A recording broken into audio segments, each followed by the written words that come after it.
Welcome to my channel where we discuss everything and all things politics, economy, and development in Nigeria and around the world.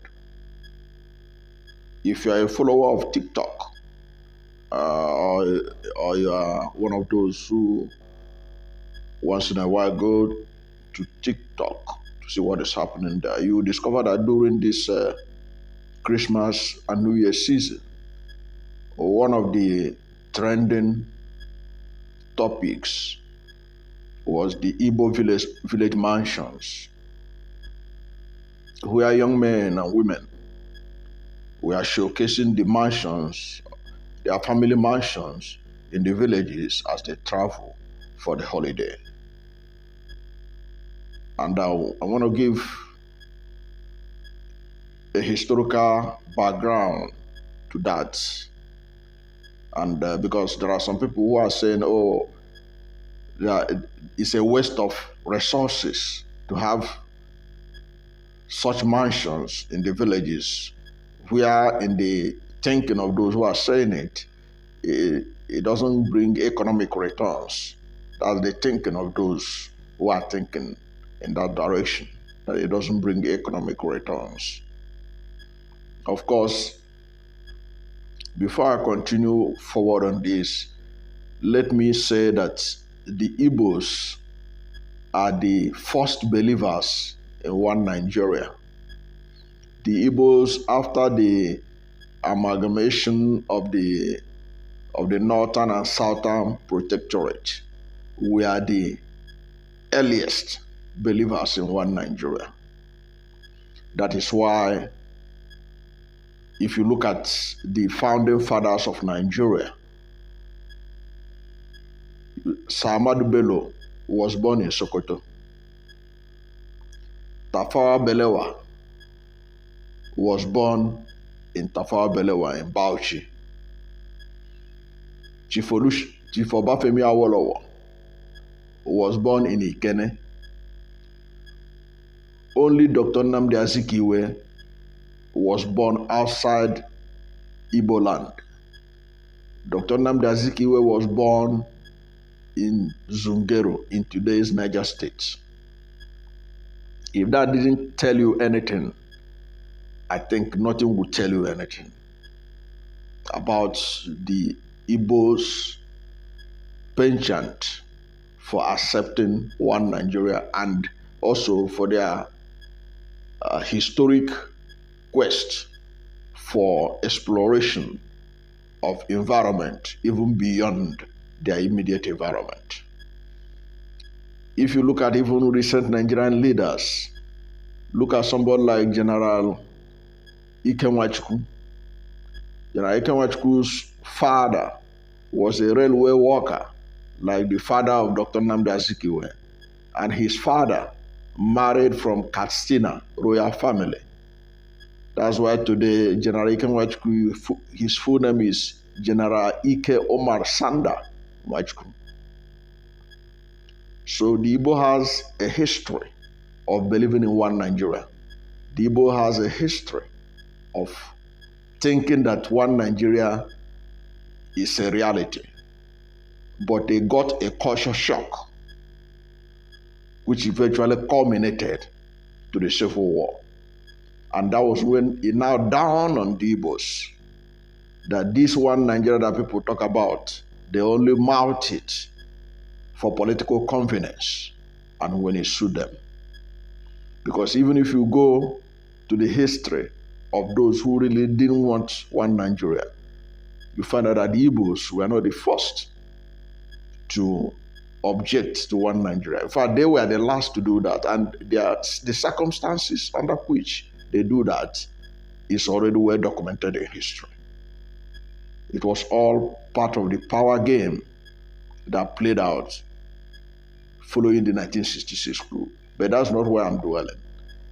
But it is first of all to put it on record that the Igbos believe in one Nigeria, and their the founding father of Nigeria, in real sense, the person, when they talk about the founding fathers of Nigeria, the real founding father of Nigeria is Dr. Nnamdi Azikiwe, because he was a strong believer in one Nigeria.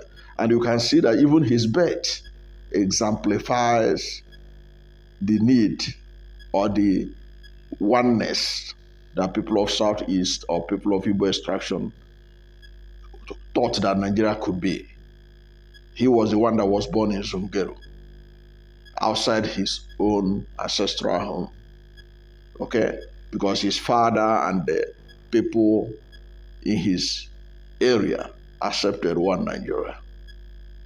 Okay? But as I said, the Igbos got a culture shock after the 1966 coup and then the civil war that followed. And also note it that Igbos are itinerary people. They are people that travels a lot. That was why the late Secretary of State of United States, Henry Kissinger, described the Igbos as the wandering Jews of West Africa. Because in American intelligence gathering and everything, they were able to discover that the Igbos are literally all over West Africa, as at that time when this report was filed by Henry Kissinger. Okay? Now, back to the issue of the building of mansions in the villages, in which the mansions are used once in a year, once in 2 years, or whatever. Now, following that civil war, in which the Igbos were forced to go back to their zone, that time there were no zones, to go back to their region. Many Igbo elites discovered that they were homeless, in the sense that they had mansions in Lagos, in Kaduna, Kano, and everywhere else. But in their villages, they don't have such. It became a challenge. It was a big lesson to the Igbos, and they learned it so well. So that's why when I see people talk about that Igbos are building houses that they are not using, mansions they are not using, but once in a year, it is basically one of the reasons why that is so. Because, like I said, that historical lesson has not been forgotten by most Igbos of means who can afford to build mansions or whatever structure they can put up in their villages. They do it. And the thing that brought this to the fore recently was the demolition exercise embarked on by the governor of Lagos State, Babajide Sanwo-Olu, and all the fallout from the 2023 election, in which the Igbos have been allegedly victimized for their political position that they took during that election period. And you heard all these noises about Igbo should go and develop their area. So the young men and women who traveled home for Christmas began to show that, look, that what they have in Lagos that you are demolishing is not that they don't have it in their villages or more, but it's just that it is a combination of historical, geographical factors that made them to be in Lagos. That was what they were trying to showcase. And then some people began to raise the issue that it's a waste of resources and that the money it is not yielding any return on investment. It is yielding a lot of return on investment. First of all, a return on investment, you cannot remove the psychological factor when you are calculating your return on investment. What gives you joy? That you have a place you can run to when everything else fails, and that place is comfortable. That is enough. You cannot quantify this value in naira and kobo. You can't even quantify it in dollars and pounds. What it means to have a place of rest, a place of assurance, a place you know that nothing will drag somebody like Sanwo-Olu to come and demolish. Nothing will drag somebody like Tinubu to come and demolish. If they want to demolish that area in your village, then they must pay you compensation, knowing that the federal government want to use it for a particular purpose. Okay, so that kind of assurance was what young men and women were displaying on TikTok, and they went viral all over the place. And as I said, it was a historical lesson that was learned that is still in existence today. And also, don't forget that when all these demolitions were taking place in Lagos and Abuja, particularly in Lagos, people were being told that they should go to the east and they invest, in a mocking way, as if people in the east do not invest in the east.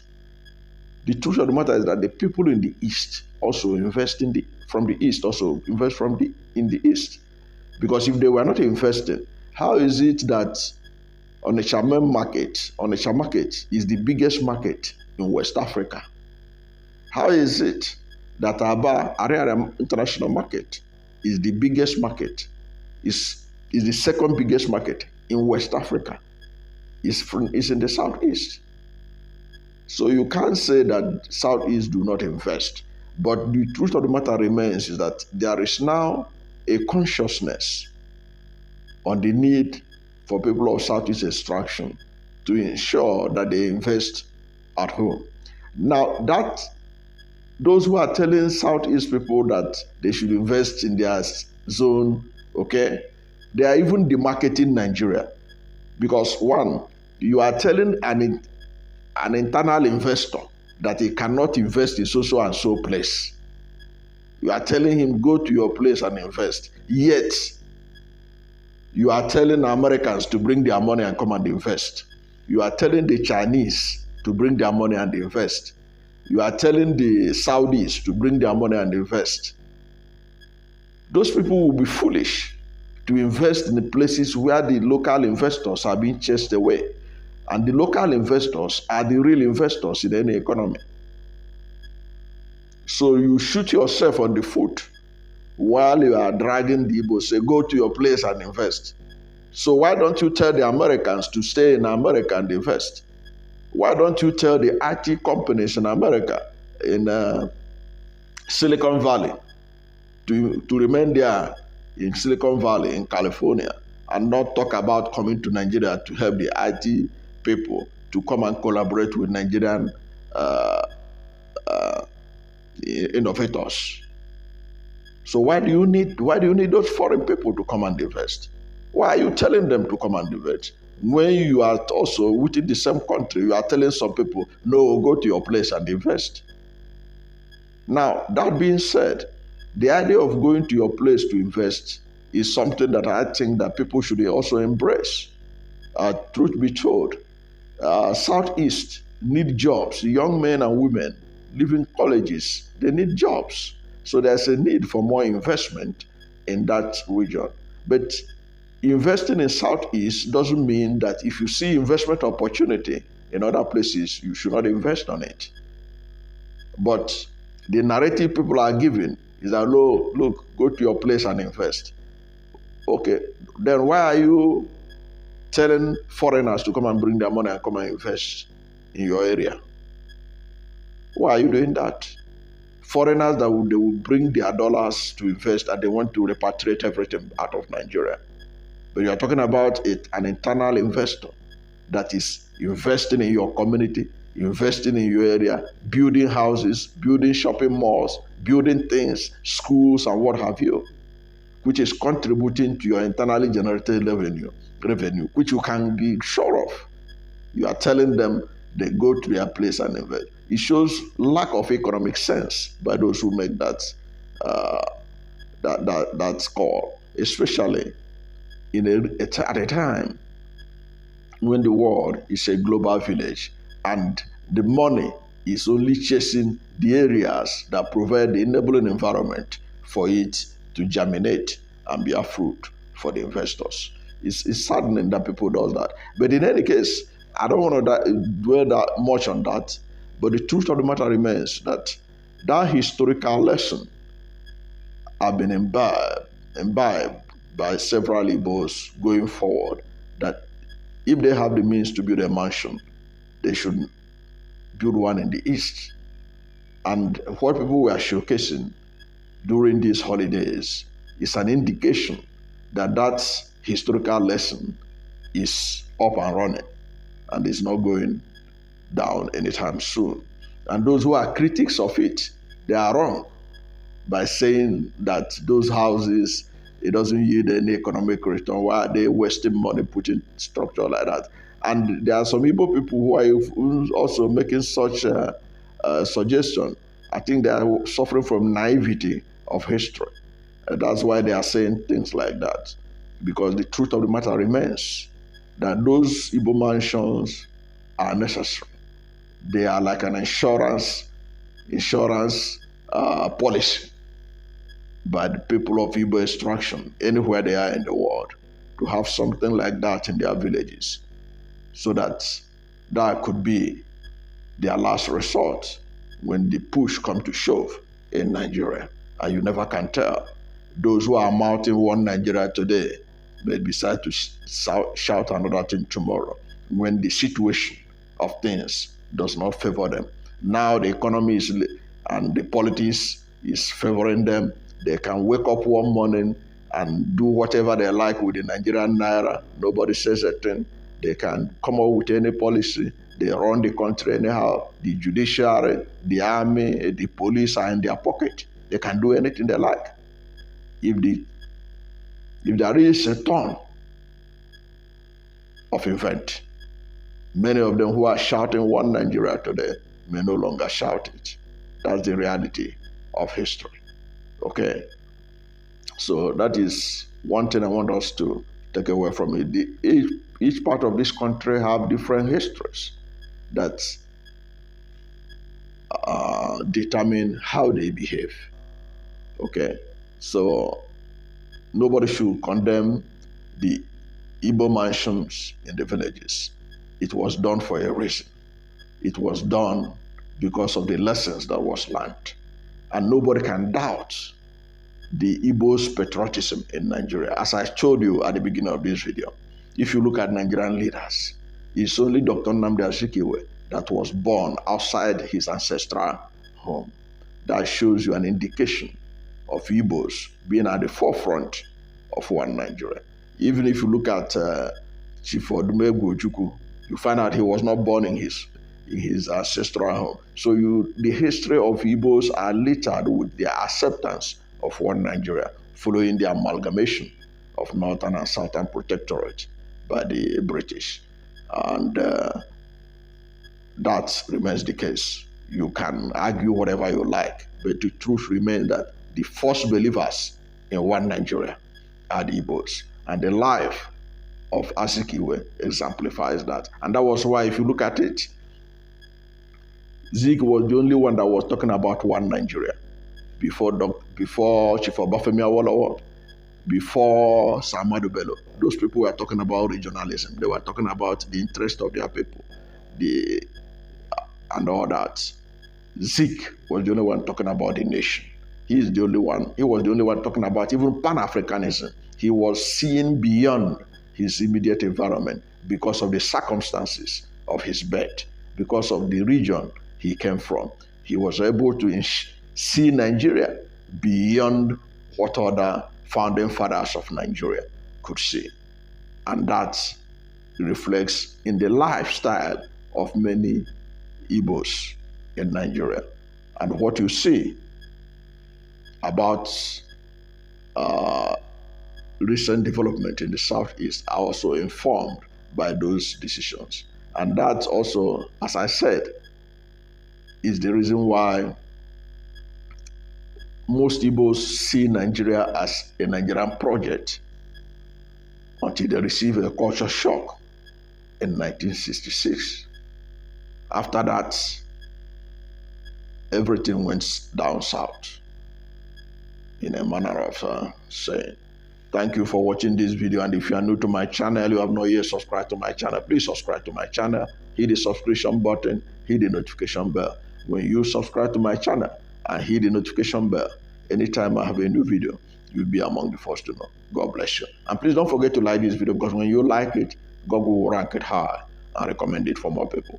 Thank you, and God bless you and yours.